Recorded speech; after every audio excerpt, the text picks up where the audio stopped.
Bismillahirrahmanirrahim. Assalamualaikum warahmatullahi wabarakatuh. Alhamdulillahi rabbil alamin, ar-rahmanir rahim. Wassalatu wassalamu ala sayyidina Muhammadin wa ala alihi wa sahbihi ajmain. Amma ba'd. Yang kami muliakan, kami hormati para sesepuh, tokoh agama, tokoh masyarakat di lingkungan Masjid Saidi. Sekaligus kami mohon izin untuk berdiri di depan imam masjid, para pengurus masjid, adik-adik remaja masjid, ibu-ibu anggota majelis taklim, hadirin hadirat jamaah sholat isya dan tarawih malam hari ini, yang insya Allah mudah-mudahan kita selalu diberi kekuatan iman, diberi kekuatan fisik, kesehatan, sehingga kita bisa menuntaskan ibadah di dalam bulan suci Ramadan tahun ini dengan baik, dengan benar, dan diterima oleh Allah Subhanahu wa Ta'ala. Amin ya Rabbal Alamin. Bapak Ibu sekalian, alhamdulillah kita sudah memasuki pertengahan bulan Ramadan tahun ini, dan pada kesempatan ini mungkin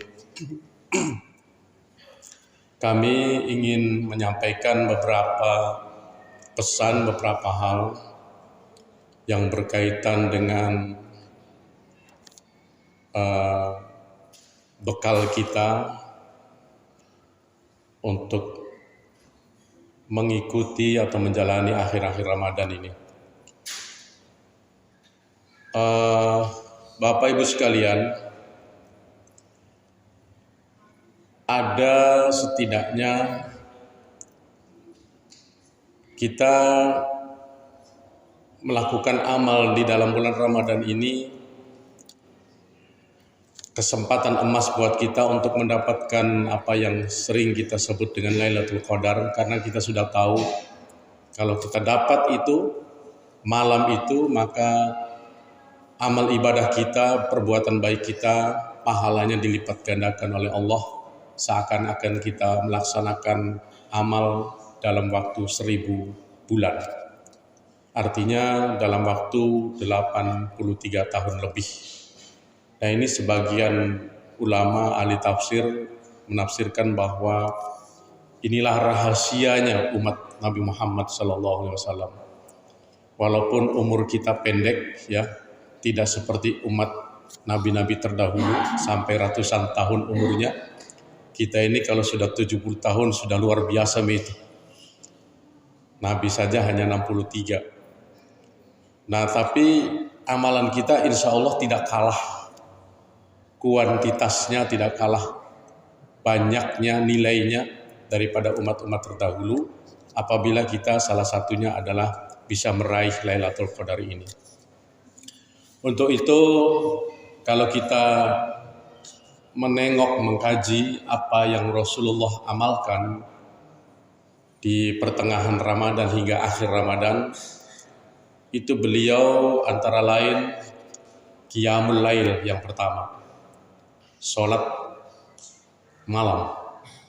Sholat malam ini menyangkut sholat isya, ditambah sholat sunnah, tarawih kah, tahajud kah, tasbih kah, hajat kah, sampai subuh termasuk masih dalam Qiyamul Lail.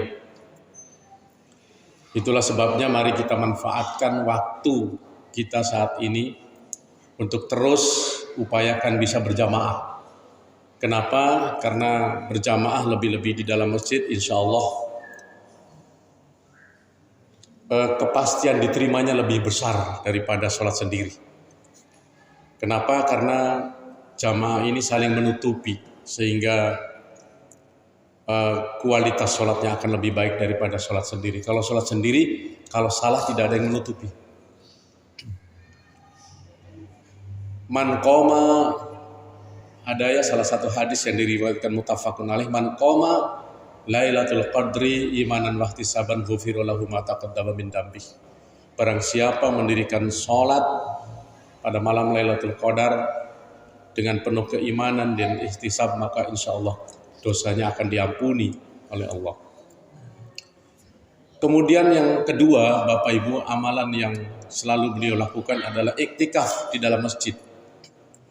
Maka kesempatan kami mengingatkan Bapak Ibu, silahkan yang belum niat iktikaf, biasakan kalau setiap masuk masjid kita niat iktikaf juga ya. Biarpun bukan di dalam bulan puasa, lebih-lebih di dalam bulan suci Ramadan.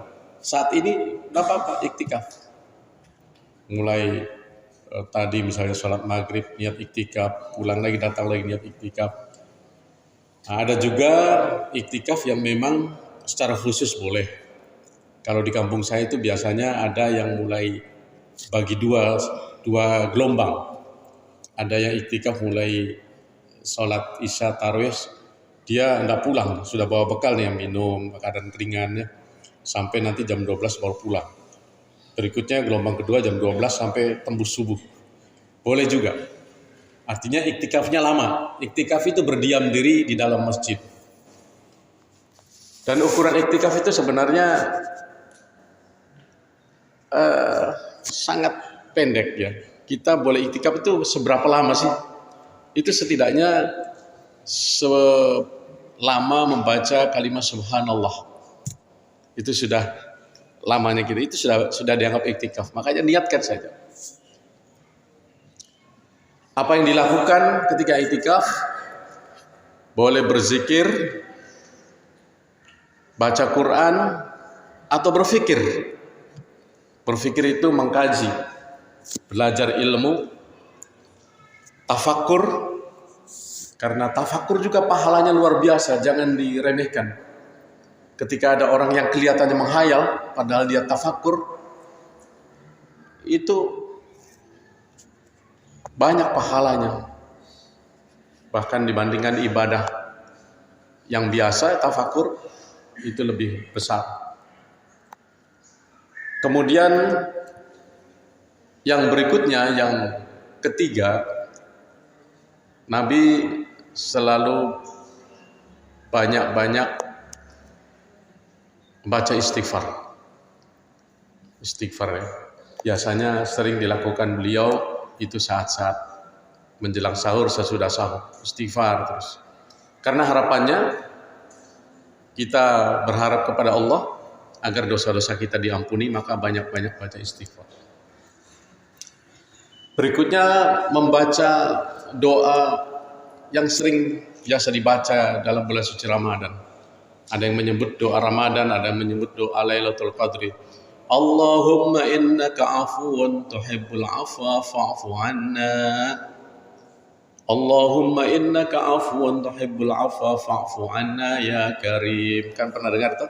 Nah itu boleh dibaca setiap malam, lebih-lebih di akhir-akhir Ramadan. Apa itu artinya? Allahumma, ya Allah, innaka sesungguhnya engkau afuwun, maha pemaaf. Tuhibbul afwa, engkau mencintai memaafkan, senang memaafkan. Fa'fu anna, maka maafkanlah dosa-dosaku ya Allah. Ya Karim, yang maha mulia, wahai yang maha mulia. Atau doa-doa lain bagus ya Bapak Ibu. Dalam salah satu hadis lain Rasulullah pernah menyatakan salatu da'awatin mustajabatin. Ada 3 kelompok yang ketika berdoa, doanya itu diijabah, dikabul. Yaitu siapa saja? Da'watus shaim, wa da'watul musafir, wa da'watul mazlum. 3 kelompok ini. Yang pertama adalah kelompok orang-orang yang sedang berpuasa, itu doanya dikabulkan Allah. Mustajab doanya. Makanya siang hari sementara berpuasa, bagus juga menjelang sebelum buka. Kita jangan dulu sebelum baca doa makan ya, doa buka puasa, kita berdoa yang lainnya. Karena kita sementara berpuasa, lagi puncak-puncaknya puasa. Luar biasa itu insya Allah. Dan kelompok yang kedua, para musafir, Dan yang ketiga adalah orang-orang yang dizolimi. Nah, untuk kelompok ketiga ini saya mengingatkan kepada kita semua, mari kita jangan sampai berbuat kezoliman kepada saudara kita, anak kita, istri kita, tetangga kita, teman kita di kantor, teman kita di sekolah, di bangku kuliah. Jangan sekali-kali melakukan kezoliman, karena doanya dikabul orang zolim itu. Walaupun dia doanya positif, bisa saja dampaknya jadi negatif kepada orang yang menzolimi. Contohnya begini, kita ada teman tidak punya salah, kita pukul misalnya. Nah, orang tidak punya salah dipukulkan, sedih Pak, sakit. Merasa terzolimi, dia berdoa, ya Allah. Doanya positif. Ya Allah, mudah-mudahan si A itu tadi mukul saya, mudah-mudahan dia diberi hidayah. Positif Pak, diberi petunjuk. Tapi yang perlu kita waspadai, cara Allah memberi hidayah kepada penzolim tadi, yang menzolimi tadi. Nah, itu yang kita harus hati-hati.